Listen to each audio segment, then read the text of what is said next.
Ma prière, pour moi, c'est mon travail. Mon travail, c'est ma prière. Ça me donne la possibilité d'intérioriser beaucoup de choses, de laisser vagabonder mon imagination. Et quelque part, ça me fait découvrir certaines choses qui, je pense, j'espère, me font grandir.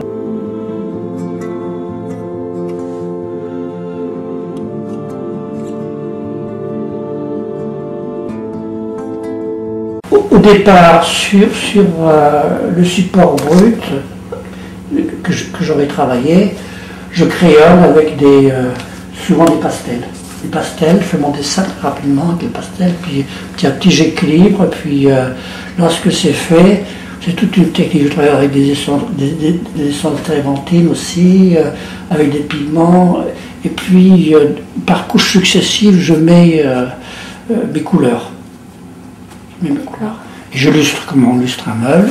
J'attends un petit moment, de façon à ce que la cire soit fixée, puis les pigments également, pour pouvoir le lustrer. Ensuite, je continue par couches successives et je corrige les détails, etc.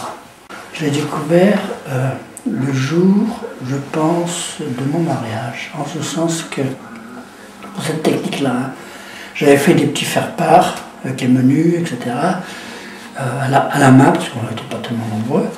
Puis j'avais créé un petit dessin en haut de la feuille à gauche pour faire joli. Et puis ce petit dessin, ça allait de se mouiller, s'abîmer. Je dis tiens, je vais mettre de la cire dessus. J'ai mis de la cire dessus, et en mettant de la cire, ça a protégé le dessin, et ça a révélé, avec une transparence, luminosité accrue, voilà, le motif. Donc c'est parti de là, cadeau de mariage.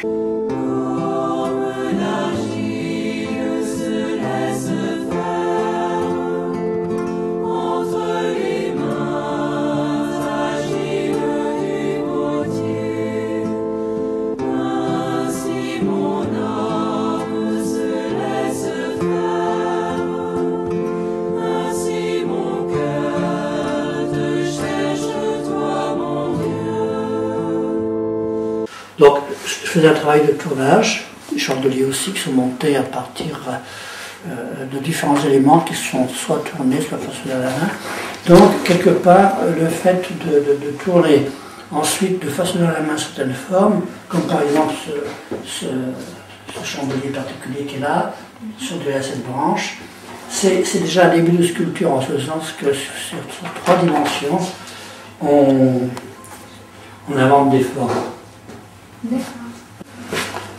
Alors, la poterie. La poterie, j'ai découvert, c'était avant mon mariage. Avant mon mariage, j'ai rencontré donc Magdalene, que j'ai épousée, et elle avait connaissance d'un vieux potier qu'elle voulait me faire rencontrer. On a rencontré ce potier. En fait, on est resté chez lui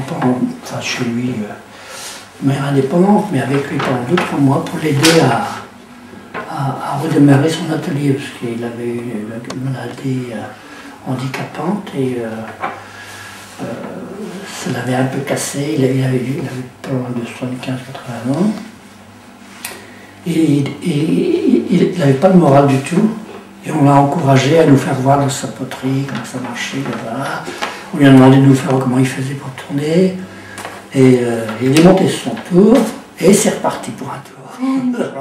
Alors, le message que je veux donner, disons que je propose dans mon travail, c'est simplement la transcendance dans nos vies, la présence de Dieu et ce qui donne à la vie tout son sens.